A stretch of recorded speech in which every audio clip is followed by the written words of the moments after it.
বাংলাদেশ ইস্যুতে ভারতের নানা অপতৎপরতার কড়া সমালোচনা করছেন বিএনপির সিনিয়র যুগ্ম মহাসচিব রুহুল কবির রিজভী। রোববার 1 ডিসেম্বর এক ব্রিফিংয়ে এই সমালোচনা করেন তিনি। এই সময় তিনি বলেন, শেখ হাসিনার পতন ভারত কোনোভাবেই মেনে নিতে পারছে না। এজন্য দেশটির সরকারের অন্তর জ্বলছে।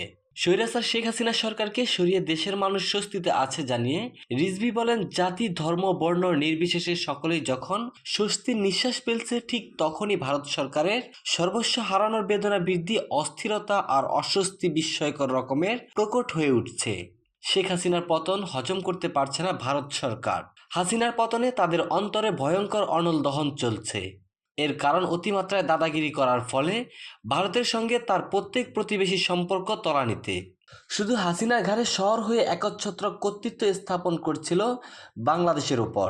ভারত বাংলাদেশকে আশ্রিত রাজ্যের মতো বিবেচনা করত। সেই আশ্রিত রাজ্য হাত ফসকে গেছে।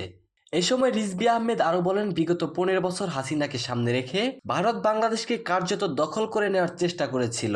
এখন বাংলাদেশকে আবার কিভাবে তাদের করতোয়ালে নেওয়া যায় সেই লক্ষ্যে নীল নকশা করছে। ভারত বিরোধী বিএনপির যুগ্ম মহাসচিব রুহুল কবির রিজভীর এমন বক্তব্যে ধন্যবাদ জানিয়েছেন বৈষম্য বিরোধী ছাত্র আন্দোলনের আহ্বায়ক হাসনাত আবদুল্লাহ।